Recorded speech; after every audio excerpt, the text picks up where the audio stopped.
نحمدہ ونصلی علی رسولہ الکریم اما بعد فاعوذ باللہ من الشیطان الرجیم بسم اللہ الرحمن الرحیم رب اشرح لی صدری ویسر لی امری واحلل عقدۃ من لسانی یفقہوا قولی ربنا زدنا علما اللہم انا نسألک علما نافعا رزقا طیبا وعملا متقبلا آمین یا رب۔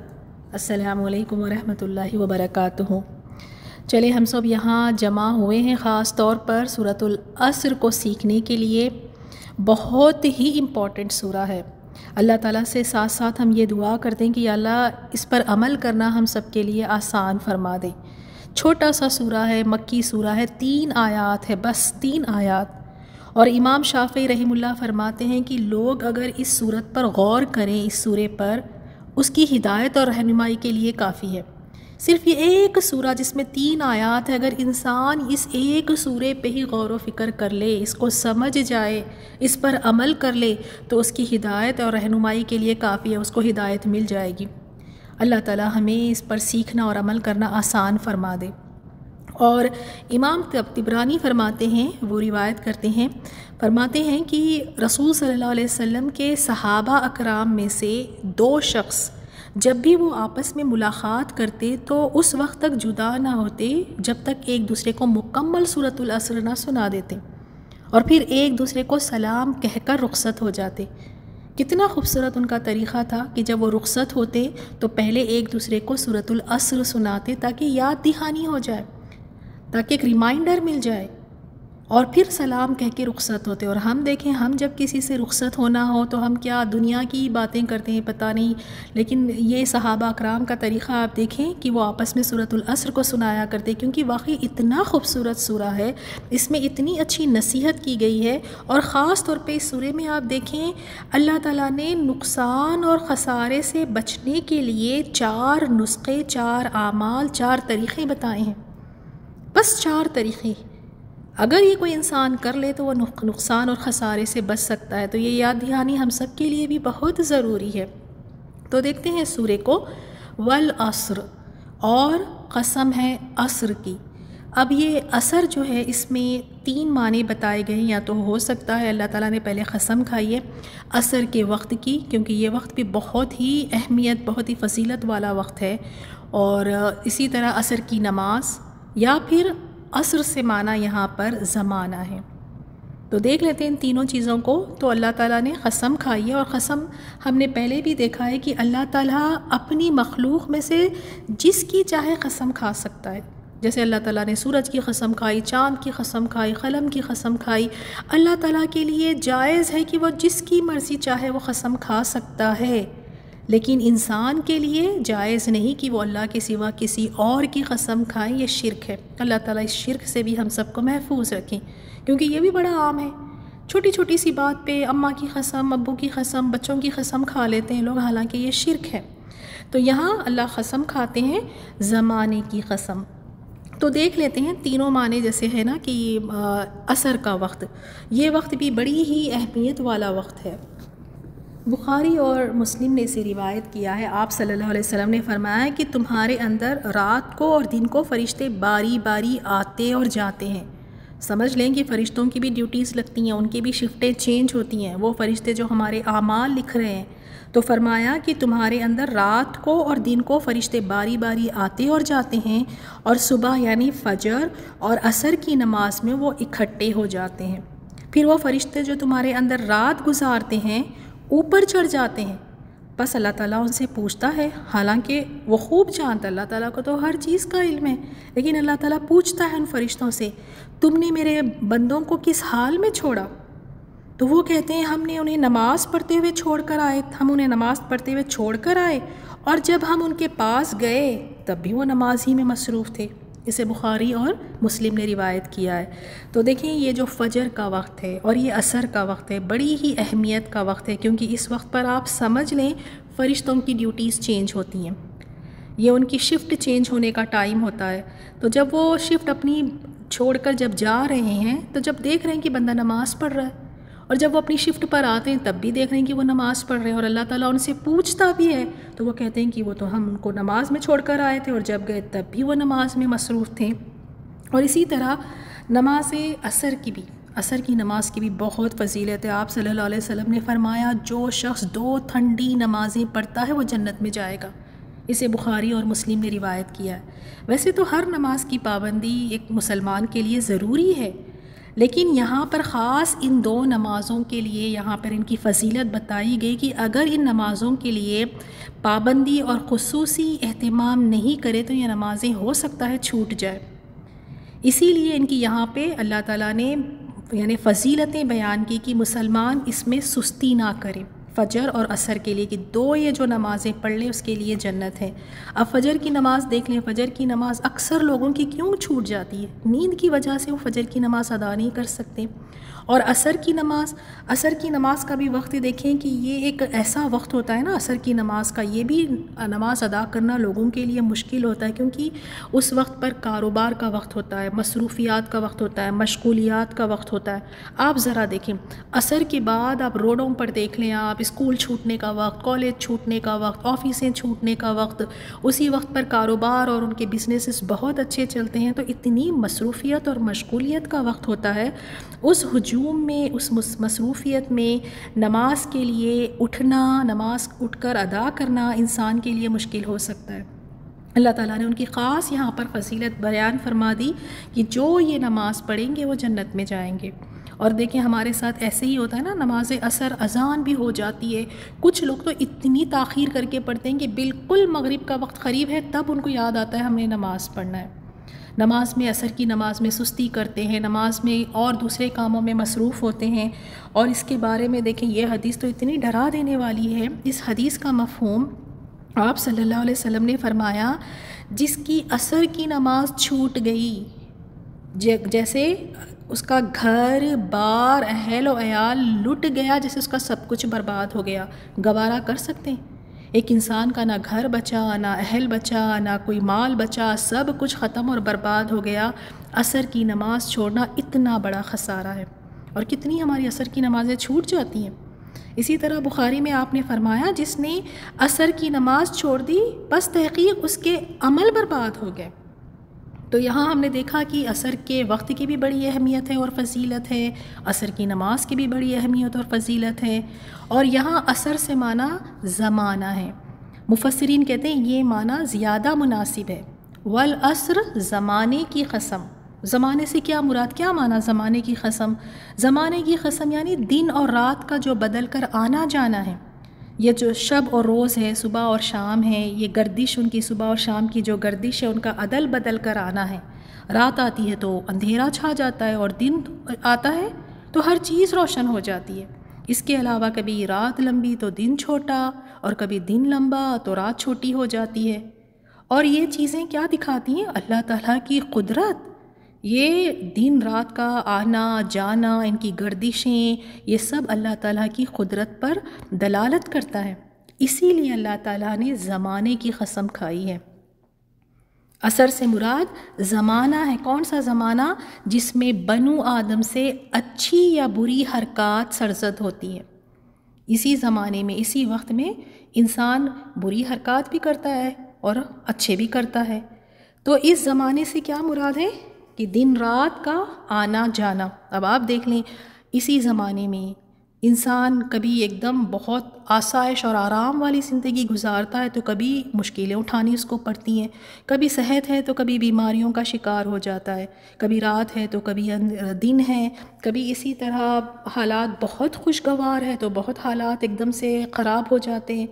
اور کبھی کبھار ایسا ہوتا ہے کہ انسان عبادتوں میں آگے آگے رہتا ہے، بڑے شوق سے عبادتیں کرتا ہے، اور کبھی سستی کرنے لگتا ہے، کبھی عبادتوں میں پیچھے رہ جاتا ہے۔ تو اب اگر یہ زمانہ ہے، اب اگر انسان اس زمانے کو، اس وقت کو صحیح استعمال نہ کر کے اپنی زندگی کو نہیں سنوارے تو وہ خسارے میں ہیں۔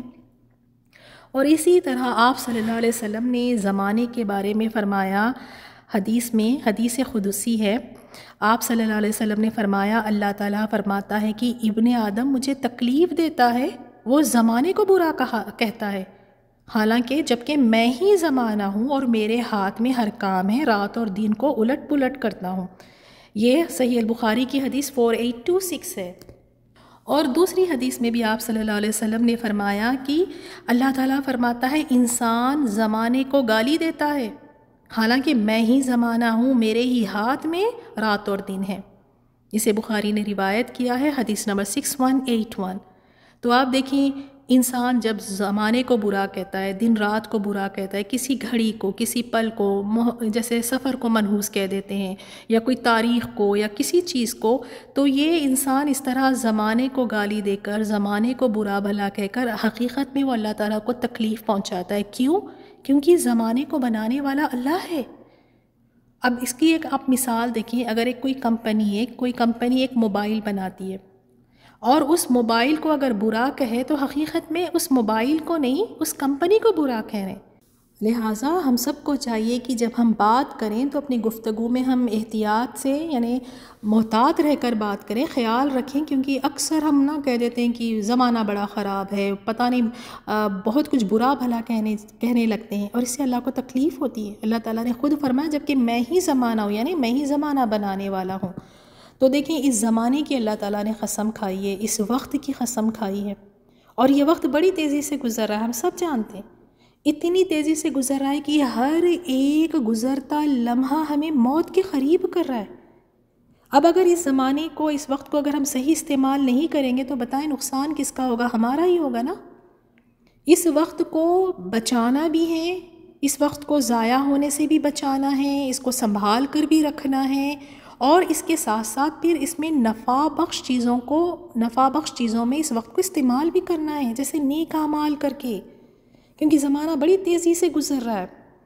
اور اللہ تعالیٰ نے اسی زمانے کی قسم کھا کر فرمایا ان الانسان، بے شک انسان، لفی خسر، خسارے میں ہے، بے شک انسان خسارے میں ہے، تمام انسانیت سب آ گئے اس میں، مسلمان ہے، کافر ہے، مشرک ہے، سب آ گئے، سب کے سب خسارے میں ہیں، آلریڈی ان لاس، خسارے میں فی الوقت ہر کوئی خسارے میں ہے، اور یہ خسارہ ہر کوئی اٹھا رہا ہے، یعنی انسان چاروں طرف سے خساروں میں، نقصان سے گھرا ہوا ہے۔ یہ جواب قسم ہے، قسم کھا کر اللہ نے یہ بات کو بتایا یہاں پہ کہ انسان خسارے میں ہے، چاروں طرف سے خساروں میں وہ گھرا ہوا ہے۔ جب تک وہ زندہ رہتا ہے اس کے دن رات وہ سخت محنت کرتے ہوئے گزارتا ہے، پھر جب موت آتی ہے تو موت کے بعد بھی آرام و راحت نصیب نہیں ہوتی، بلکہ جہنم کا وہ ایندھن بن جاتا ہے۔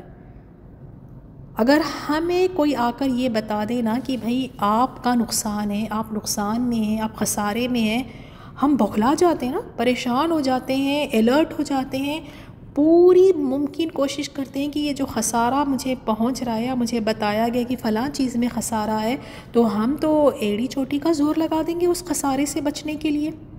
کوئی ایک معمولی سا انسان آ کے کوئی خسارہ ہمیں بتا دیتا ہے، کوئی چھوٹا سا بھی خسارہ اگر ہو جائے، 1500 کا ہی اگر کوئی کسی کو نقصان ہو جائے، اگلی مرتبہ پھونک پھونک کر قدم اٹھاتے ہیں کہ 500 کا نقصان ہو گیا تھا، 1000 کا نقصان ہو گیا تھا۔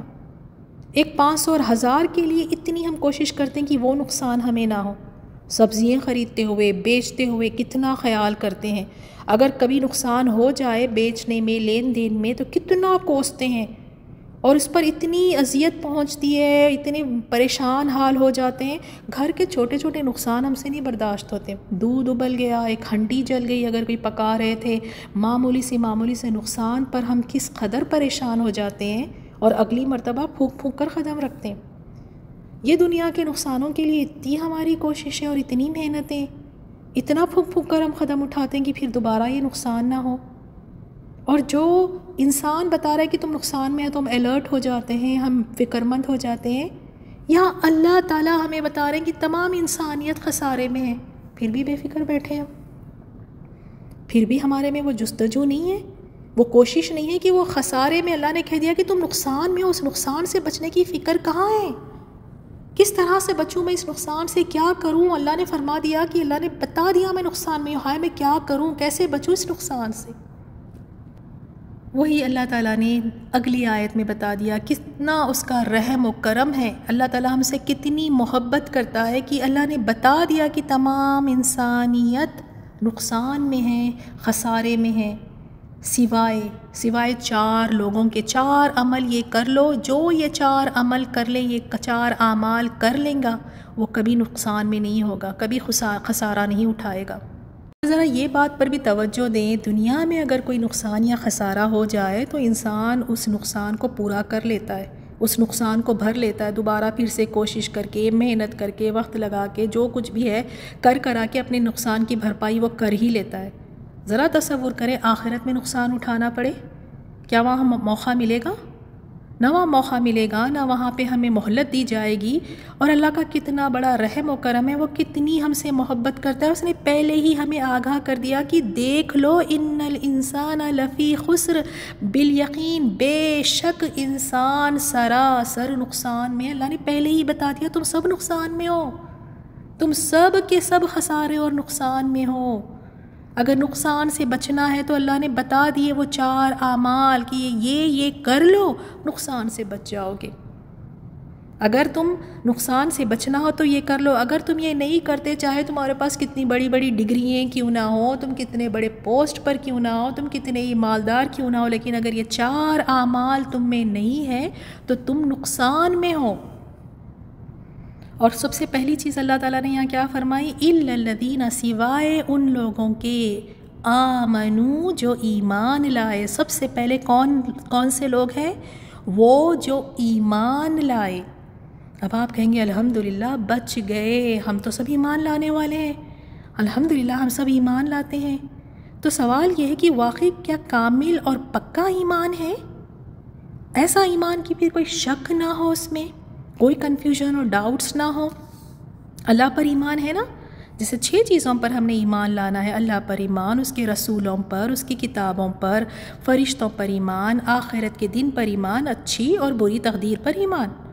سب سے پہلے اللہ پر ایمان، اللہ کو مانتے ہیں نا۔ اگر اللہ کو مانتے ہیں تو اللہ کی بھی ماننی ہوگی۔ اللہ کو مانتے ہیں لیکن اللہ کی نہیں مانتے، یہ کیسا ایمان ہوا؟ مثال دیکھ لیں آپ، کیا اللہ تعالیٰ نے شرک سے منع نہیں کیا؟ اللہ نے فرمایا کہ یہ ایک ایسا گناہ ہے کہ اس کو کبھی بخشا نہیں جائے گا۔ اگر انسان شرک کے ساتھ مر گیا تو جنت اس پر حرام ہے۔ اگر توبہ کر لے تو اللہ غفور الرحیم ہے۔ پھر اللہ نے منع نہیں کیا شرک سے، پھر بھی بڑے شوق سے جاتے ہیں، بڑے عقیدے سے جاتے ہیں، قبروں پر جاتے ہیں، مزاروں پر جاتے ہیں، ہاتھ اٹھا کر دعائیں مانگتے ہیں، وہاں پر سجدے کرتے ہیں۔ جب اللہ کو مانا ہے تو اللہ کی کیوں نہیں مانتے؟ اسی اللہ نے منع کیا ہے کہ شرک نہ کرو، اسی اللہ نے منع کیا ہے سود نہ کھاؤ، سود نہ لو۔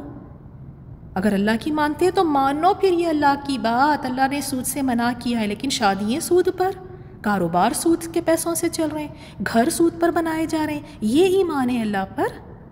اگر اللہ پر ایمان ہے تو اللہ کی مانو۔ پھر اللہ نے منع فرمایا ہے شرک سے، سود سے، کئی ایسی چیزیں۔ اب یہاں ہم ساری چیزوں کو ڈسکس نہیں کر سکتے اس لیسن میں۔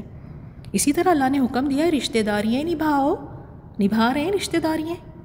اللہ کی مانتے ہیں نا آپ، وہی رب چاہتا ہے کہ آپ رشتہ داریاں نبھاؤ، منہ پھلا کر بیٹھیں۔ ہفتوں مہینوں سال گزر جاتے ہیں، صورت دیکھنے کے روادار نہیں، ایک دوسرے کو دیکھنا پسند نہیں کرتے۔ جب اللہ پر ایمان ہے، اللہ کی مانتے ہیں تو مانو نا، اللہ نے کہا کہ رشتہ داریاں نبھاؤ۔ اسی اللہ کا حکم ہے نمازیں وقت پر ادا کرو۔ کیا نمازیں وقت پر ادا ہو رہی ہیں ہماری؟ تو ایمان ہے تو دیکھیں، پھر جب اللہ کو مانا ہے تو پھر اللہ کی بھی ماننی چاہیے۔ اسی طرح آخرت پر ایمان، ہر چیز کا فیصلہ ہم خود کرنے بیٹھ جاتے ہیں۔ یہاں پر کوئی ہمیں کچھ کہہ دیں، کوئی ہمارے ساتھ کوئی معاملہ کر دیں تو خود بدلہ لینے بیٹھ جاتے ہیں، خود فیصلے کر لیتے ہیں۔ آخرت کے دن پر ایمان ہے نا، تھوڑا صبر کریں، اللہ تعالیٰ جزا اور سزا جو بھی ہوگا اللہ تعالیٰ عطا فرمائے گا، کسی پر ظلم نہیں ہوگا، سب کے بدلے وہاں پر مل جائیں گے۔ لیکن بس لگے ہوئے ہیں سارا وقت اسی میں ضائع، اس نے یہ کہا، اس نے یہ کیا، اس کا میں اس طرح سے بدلہ لوں گی، اس کو میں یہ کروں گی، فیصلے لینے بیٹھ جاتے ہیں۔ آخرت کے دن پہ اگر واقعی ایمان ہوتا تو ہم کتنے سنبھل کے رہتے نا پھر، کیونکہ پتہ ہے کہ آخرت کے دن پکڑ ہوگی، حساب کتاب ہوگا۔ کتنی مرتبہ ڈر کر رک کر ہم کوئی برے کام سے، گناہ کے کام سے ہم رک گئے کہ آخرت کا دن آنے والا، پکڑ ہونے والی ہے میری، یہ سوچ کر کبھی رکے ہیں؟ کبھی اتنا پکا ایمان کبھی ہوا ہے کہ آخرت کے دن پر اور تقدیر پر ایمان؟ یہاں تو دیکھیں اللہ ہم سب کے ایمان کو اللہ تعالیٰ مضبوط فرمائے۔ ہر کسی کے رونے ہوتے ہیں الا ماشاء اللہ، میرے ساتھ ہی کیوں، میں ہی کیوں، میرے ساتھ ہی کیوں ہونا تھا۔ یہ تقدیر پر ایمان ہے۔ تقدیر پر ایمان کیا ہے کہ الحمدللہ جو ملا الحمدللہ، جو نہیں ملا الحمدللہ علی کل حال۔ سب اللہ تعالیٰ کی طرف سے، اچھی اور بری تقدیر لکھ چکا تھا، سب کچھ سب اللہ تعالیٰ کی طرف سے ہے۔ اب کیا گلا، اب کیا شکوہ، دنیاوی زندگی ہے، امتحان کے لیے آئے ہوئے ہیں، تقدیر میں جو لکھا تھا ہو گیا۔ اب پھر کیوں کہ ایسا کیوں، ویسا کیوں، میرے ساتھ کیوں، یہ سب سوال کیوں پھر؟ تو ایمان دیکھنے میں آپ کو لگتا ہوگا کہ بڑی آسان سی چیز ہے، بھئی چلو ہم تو سب ایمان لاتے ہیں، تو ایمان پھر ویسا والا ایمان ہم سب کو لانا چاہیے۔ اور پھر اس کے بعد دوسرا جو فرمایا وَعَمِلُوا الصَّالِحَاتِ، اور نیک عمل کیے۔ صرف ایمان لانا کافی نہیں ہے، ایمان کے ساتھ ساتھ نیک عمل بھی کرنا ہے۔ ایمان کے ساتھ ساتھ نیک عمل بھی، آپ جہاں کہیں بھی قرآن میں دیکھیں جہاں ایمان کا ذکر آیا ہے، ساتھ ہی عمل صالح، نیک کام کا ساتھ ہی اس کے ساتھ حکم آ گیا۔ اب نیک عمل ہے کیا؟ عمل صالح کیا ہے؟ بتائیں تھوڑا سا، عمل صالح کس کو کہتے ہیں؟ کون سی چیز ہے عمل صالح؟ عمل صالح وہی ہے، نیک عمل وہی ہے جو اخلاص کے ساتھ صرف اور صرف اللہ کے لیے کیا جائے، صرف اس کو راضی کرنے کے لیے، صرف اس کو دکھانے کے لیے، صرف اس کو خوش کرنے کے لیے، صرف اسی کے لیے کیا جائے، کوئی ملاوٹ اس میں نہ ہو۔ پہلی شرط عمل صالح کی۔ اور عمل صالح نیک عمل کون سا ہے؟ جو نبی صلی اللہ علیہ وسلم کے بتائے ہوئے طریقے پر ہو۔ ہر نیک کام پر آپ صلی اللہ علیہ وسلم کی مہر ہونا ضروری ہے۔ جو آپ صلی اللہ علیہ وسلم نے کیا، جو آپ کے صحابہ اکرام نے کیا، جو اس طرح سے عمل نہیں کریں گے عمل صالح کی 2 شرطیں ہیں، یاد رکھ لیں۔ خالص اخلاص صرف اللہ کے لیے ہو، اور نبی صلی اللہ علیہ وسلم کے بتائے ہوئے طریقے، اگر یہ دونوں طریقے نہیں ہیں تو پھر وہ نقصان اٹھائے گا۔ نقصان سے بچنے والا شخص کون سا ہے؟ جو ایمان لائے اور عمل صالح کرے۔ عمل صالح وہی ہے جو آپ صلی اللہ علیہ وسلم کے بتائے ہوئے طریقے پر ہو۔ نیک اعمال وہ نہیں ہوتے جو ہمارے باپ دادا کرتے آ رہے تھے، ہو سکتا ہے ان تک ہدایت پہنچی ہی نہ ہو، پھر بھی ان کے طریقوں کو مانیں گے۔ عمل صالح وہ نہیں ہے جو خاندان کے رسم و ریت و رواج ہے تو بس کرے جا رہے ہیں، کنڈے ہے، 11ویں ہے، خاندان میں چلتے آ رہا، دادی کو کرتے دیکھا، پردادی کرتی تھی، خاندان میں ہے تو بس کرے جا رہے ہیں، تو کیا یہ دین بن جائے گا؟ باپ دادا کرتے تھے، خاندان میں رسم و رواج تھا، تو کیا یہ دین بن جائے گا؟ دین وہی ہے جو آپ صلی اللہ علیہ وسلم نے ہمیں سکھایا، قرآن اور حدیث، اس سے ہٹ کر کوئی چیز اللہ تعالیٰ قبول نہیں فرمائے گا، پھر وہی ہوگا، پھر خسارے میں ہوگا۔ پھر ایمان کے ساتھ ساتھ عمل صالح وہی جو آپ صلی اللہ علیہ وسلم نے ہمیں بتایا ہے۔ اب بتائیں، شب معراج کی جاگ جاگ کر عبادتیں کرتے ہیں، شب برات کی جاگ جاگ کر عبادتیں کرتے ہیں، 10واں کر رہے ہیں، 40واں کر رہے ہیں، برسی کر رہے ہیں، چہلم کر رہے ہیں، میلاد کر رہے ہیں، کیا آپ صلی اللہ علیہ وسلم نے کیا تھا؟ یہ دین سمجھ کر کر رہے ہیں نا ہم اس کو، کیا آپ صلی اللہ علیہ وسلم نے کیا تھا؟ ہم کیوں کر رہے ہیں؟ پھر اگر ہم کریں گے تو کیا قبول ہوگی یہ چیز؟ عمل صالح وہی ہے جو آپ صلی اللہ علیہ وسلم نے کیا تھا، کریں پھر شوق سے، اٹھائیں پھر وہاں پر خسارہ، نقصان اٹھائیں وہاں پر، کیونکہ ایسے اعمال تو اللہ تعالیٰ قبول نہیں کرے گا۔ اگر ہر انسان اس دین میں ایک نئی نیکی اضافہ کرتا جائے گا تو یہ دین تو خالص باقی رہے گا ہی نہیں۔ اس دین میں کوئی ملاوٹیں نہیں کرنی ہے، یاد رکھیں اللہ نے اس دین کو مکمل کر دیا ہے، کوئی گنجائش ہی نہیں ہے۔ پیاری بہنوں سمجھ جائیں، کوئی گنجائش نہیں ہے کہ اس دین میں کچھ بھی اضافہ کیا جائے یا اس میں سے کچھ بھی کمی کی جائے۔ رسول اللہ صلی اللہ علیہ وسلم نے اس کو مکمل کر دیا، پورا سب کو ہمیں سب کچھ بتا دیا، اب کوئی گنجائش ہے ہی نہیں کہ کسی پیر باباؤں کی سنیں، کسی خاندان کے رسم و رواج کو دیکھیں، کسی باپ داداؤں کے طریقوں کی ضرورت نہیں ہے۔ جیسے آپ صلی اللہ علیہ وسلم نے ہمیں دین دیا ہے، خالص اسی طرح لینا ہے، بنا کسی چیز کے اضافہ کیے یا کمی کیے کے۔ اگر پھر بھی یہ طریقے کو چھوڑ کر لوگوں کے طریقوں کو اپنانا چاہتے ہیں، اللہ نے تو یہاں بتا ہی دیا، پھر تو خسارے میں ہے۔ ایمان اور عمل صالح اگر نہیں ہوگا تو پھر خسارے میں ہے۔ اب تیسرا عمل بتایا گیا ہے، جو یہ عمل کریں گے وہ خسارے سے محفوظ رہیں گے۔ وَتَوَاصَوْا بِالْحَقِّ، جنہوں نے آپس میں حق کی وصیت کی، حق کی تلقین کی، حق کی نصیحت کی، حق کی وصیت کی۔ اور حق کیا ہے؟ حق بات لوگوں تک پہنچانا، نیکی کا حکم دینا، برائیوں سے روکنا، اللہ تعالیٰ کی شریعت کی پابندی کرنے پہ لوگوں کو نصیحت کرنا، ان کو سمجھانا اور بتانا، اور حرام اور نافرمانی سے بچنے کی تلقین کرنا لوگوں کو۔ اگر آپ صرف اپنی اللہ اللہ کر رہے ہیں، اپنی نمازیں پڑھ رہے ہیں، اپنی آخرت کی فکر کر کے اپنی آخرت اگر آپ سنوار رہے ہیں، آپ پھر بھی نقصان میں ہیں۔ بے شک آپ عبادت گزار ہیں، آپ کسی کو تکلیف نہیں پہنچاتے، آپ کوئی حرام کام نہیں کر رہے ہیں، لیکن اگر آپ نے وتواصوا بالحق یعنی لوگوں کو حق کی تلقین نہ کی تو پھر بھی آپ نقصان میں ہی ہیں۔ یہ تیسرا عمل کرنا ضروری ہے کہ لوگوں کو حق کی بات بتائیں۔ آپ اس وقت تک نقصان سے بچ ہی نہیں سکتے جب تک آپ دوسروں کو حق کے بارے میں نہ بتائیں، حق کی تلقین نہ کریں اور صبر کی تلقین نہ کریں۔ اور ہم کیا کہتے ہیں؟ ہائے میں کیوں بری بنوں؟ اگر میں بولوں گی تو الٹا میں ہی بری بنوں گی، تو لہٰذا خاموش رہو، اپنا اپن کر لو، سب اپنا اپنا دیکھ لیں گے۔ برے نہیں بننا چاہتے، لوگوں کی نظروں کی اتنی فکر ہے کہ اگر میں بولوں گی یا سمجھاؤں گی یا بتاؤں گی تو الٹا مجھے غلط سمجھیں گے، تو لہٰذا بھی خاموش بیٹھو، ایسے ہی اچھے بنے رہو۔ تو ان کی نظر میں تو اچھے بن گئے، اللہ کی نظر کا کیا؟ اور پھر خسارہ، یعنی اللہ تعالیٰ نے فرما دیا جو یہ عمل نہیں کرتا وہ نقصان میں ہے، وہ خسارے میں ہے، چاہے وہ کتنے ہی زیادہ اپنی عبادتیں کیوں نہ کر رہا ہو۔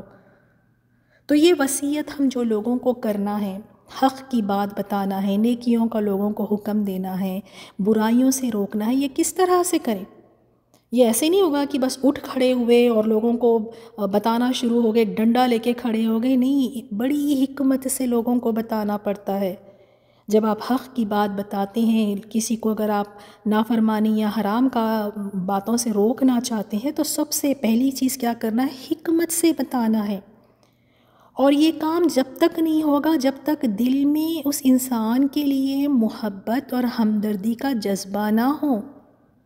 جس وقت یہ جذبہ آ جائے گا دل میں محبت اور ہمدردی کا، تو خود بخود آپ بہت ہی بہترین طریقے سے یہ حق کی بات لوگوں کو پہنچانے والی بن جائیں گی۔ اور دوسری چیز، سب کے سامنے کبھی بھی لوگوں کو حق کی تلقین نہ کریں۔ کچھ لوگ اس سے برا مان جاتے ہیں، ان کو اس میں بے عزتی محسوس ہوتی ہے، تو مناسب وقت دیکھیں اور حکمت کے ساتھ پیار اور محبت سے ان کو یہ بات ان تک پہنچائیں۔ اور خاص اس بات کا بھی خیال رکھیں کہ جب ہم کسی کو حق بات بتا رہے ہیں، نیکی کا حکم دے رہے ہیں یا کوئی برائی سے ہم روک رہے ہیں، اس وقت اپنے دل میں بڑائی کا کوئی احساس نہ جاگے کہ دیکھو میں تو الحمدللہ اتنا کرتی ہوں، وہ تو فلاں دیکھے حجاب بھی نہیں لیتی، فلاں دیکھے نماز بھی نہیں پڑھتی، فلاں دیکھے گانے سنتی ہے۔ تو اپنے اندر یہ بڑائی کے جذبے کو پنپنے نہ دیں۔ اور اس میں خاص یہ بات کا بھی خیال رکھنا ہے، جب آپ لوگوں کو حق کی تلقین کرتی ہیں تو کسی کو شرمندہ کرنے یا ذلیل کرنے، ان کو بے عزت کرنے یا پھر اپنا بدلہ لینے کے لیے یا ان کو نیچے دکھانے کے لیے کبھی حق کی تلقین نہ کریں، نہ برائیوں سے روکیں۔ اپنی نیتوں کو درست رکھیں اور بتانا، سمجھانا یہ ہمارا کام ہے۔ دلوں کو موڑنے والا، ہدایت دینے والا اللہ تعالیٰ کی ذات ہے، کیونکہ ہم سے سوال کیا ہوگا کہ کیا ہم نے حق کی تلقین کی تھی کہ نہیں، لوگوں کو نیکی کا حکم اور برائیوں سے روکا تھا کہ نہیں۔ آج ہم کتنا اپنے سامنے، اپنے فیملی میں بھی دیکھ لیتے ہیں، آس پڑوس میں بھی دیکھ لیتے ہیں کہ سامنے لوگ اتنی نافرمانی کے کام کر رہے ہیں، گناہوں کے کام کر رہے ہیں، فرائض میں پابندی سے فرائض ادا نہیں کرتے، کوئی بے حجاب ہے، کوئی گانے سن رہے ہیں، کوئی جھوٹ بولنے کی بڑی عادی ہے، کسی میں نماز کی پابندی نہیں ہے، کوئی شرک کر رہے ہیں، مزاروں پہ جا رہے ہیں، بدعتیں کر رہے ہیں، اور ہم خاموش بیٹھے ہیں، اس کی بہت بڑی پکڑ ہے۔ اور ایسے ہی لوگ پھر خسارے میں ہیں۔ تو ہمارا کام کیا ہے کہ ان کو نصیحت ہم کر دیں، پیار، محبت اور ہمدردی اور حکمت کے ساتھ ان کو ہم یہ بتا دیں کہ بھئی یہ غلط ہے، یا جو نہیں کر رہے ہیں بتائیں کہ یہ کرنا ضروری ہے، یہ کر لیں۔ اور اس کے بعد چوتھا عمل جو لوگ یہ کریں گے وہ جو خسارے سے محفوظ رہیں گے، وَتَوَاصَوْا بِالصَّبْرِ، اور ایک دوسرے کو صبر کی نصیحت کی۔ تو جہاں ہم نمازیں پڑھ رہے ہیں، ایمان ہمارا ہے، عمل صالح ہم کر رہے ہیں، لوگوں کو حق کی تلقین ہم کر رہے ہیں، وہاں پر لوگوں کو یہ بھی نصیحت کرنا ہے، یہ بھی بتانا ہے، سمجھانا ہے اس کی اہمیت کہ صبر سے کام لیں، صبر کی تلقین کرنا ہے۔ اور صبر صرف مصیبتوں پر، بیماریوں پر یا کسی کے فوت ہونے پر نہیں ہے۔ صبر 3 طرح کا ہوتا ہے۔ صبر دیکھیں، ایک تو مصیبتیں، پریشانیاں، بیماریوں پر، اس پر بھی صبر کرنا ہے، کوئی غم آ گیا، کوئی نقصان ہو گیا، اس پہ صبر کرنا ہے۔ اور اللہ تعالیٰ کی عبادات میں، اللہ تعالیٰ کے احکامات ماننے میں، فرائض پورے کرنے میں، اللہ تعالیٰ کی اطاعت کرنے میں بھی صبر کی بہت ضرورت ہے۔ اگر صبر نہ ہو تو کوئی عبادت ہی نہ ہو۔ تو وہاں بھی انسان کو چاہیے کہ دوسرے کو اس کی تلقین کرے، صبر کی تلقین کرے، سمجھائیں کہ بھئی ذرا صبر کر لو، تھوڑا فجر کو اٹھ جائیں، اپنی نماز تھوڑی سی، فجر کی نماز کے لیے اپنی نیند کو تھوڑی سی قربان کریں، تھوڑا صبر کریں، اٹھیں۔ تو لوگوں کو صبر کی تلقین کرنا ہے اللہ تعالیٰ کے احکامات ماننے میں، اللہ تعالیٰ کو راضی کرنے میں، اور گناہوں سے بچنے میں اور گناہوں سے چھوڑنے میں بھی لوگوں کو صبر کی تلقین کرنا ہے۔ اگر کوئی گناہوں کا عادی ہے، کوئی نافرمانی یہ کر رہا ہے، تو اس کو تو صبر کی بہت ضرورت ہے۔ جب تک صبر نہ ہو اس کے گناہ وہ چھوڑ نہیں سکے گا۔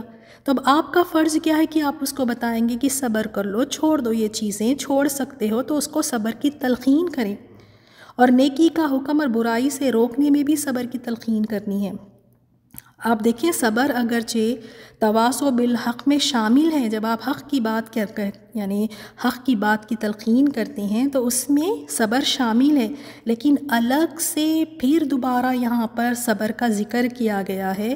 اس سے اس کا شرف اور فضیلت ہمیں پتہ چلتی ہے۔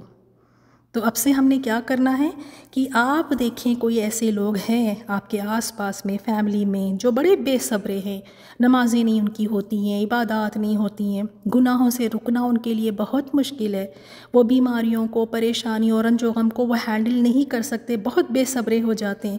تو آپ نے ان کو صبر کی تلقین کرنی ہے، ان کو سمجھانا ہے، بتانا ہے کہ صبر پہ کتنا بڑا اجر و ثواب ہے۔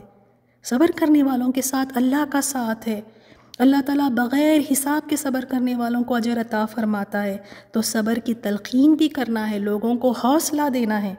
لیکن ہم تو الٹ کر کے آتے ہیں نا، ہم کیا کرتے ہیں، اگر کوئی آپ دیکھیں کسی کا کوئی نقصان ہو جائے یا ان کے گھر کوئی فوت ہو جائے یا کوئی بیمار ہو جائے، ان کو حوصلہ دینا، صبر کی تلقین کرنے کے بجائے الٹا کیا کرتے ہیں، صبر تو چھوڑیں، الٹا مزید اور ڈرا کر آ جاتے ہیں ان کو۔ کس طرح سے؟ اب کہنے لگتے ہیں، ہائے ہائے پتہ نہیں تم اتنی بڑی پریشانی، اتنی بڑی بیماری کیسے تم برداشت کر لیتی ہو، اتنی بڑی مصیبت تم پر ٹوٹ پڑی ہے، میں تو شاید برداشت نہیں کر سکوں، تمہارا ہی حوصلہ ہے بھائی۔ آپ نے دیکھا لوگ ایسی باتیں کرتے ہیں۔ اور پھر دوسرے، ہائے تمہارے ساتھ ہی ہمیشہ ایسے کیوں ہوتا ہے، تم تو سب کے ساتھ بڑا اچھا کرتی ہو۔ یعنی لوگ کیا کرتے ہیں، صبر کی تلقین کرنے کے بجائے، ان کو حوصلہ اور صبر کرنے کی نصیحت کرنے کے بجائے الٹا اور ان کو ڈرا کے اور ان کے حوصلے ختم کر کے آتے ہیں۔ تو دیکھ لیں، اس سورے سے ہمیں پتہ چلا کہ وہی لوگ خسارے سے محفوظ ہیں۔ اس کے سوا چاہے جو مرضی کر لیں وہ سب خسارے میں ہیں۔ تو یہ 4 چیزیں کرنا بہت ضروری ہے: ایمان، عمل صالح، اور ایک دوسرے کو نیکیوں کا حکم اور برائیوں سے روکنے کی نصیحت کرنا حکمت کے ساتھ، اور ایک دوسرے کو صبر کرنے کی تلقین کرنا۔ الحمدللہ، اللہ تعالیٰ سے یہی دعا کرتے ہیں کہ یا اللہ، مرتے دم تک تو ہم سب کو ایمان پر قائم رکھ، آخری کلمہ ہمارا لا الہ الا اللہ ہو۔ یا اللہ، ہمیں ایسے عمل کرنے کی توفیق عطا فرما، وہ عمل جو تیرے یہاں قبولیت کا شرف رکھتی ہیں۔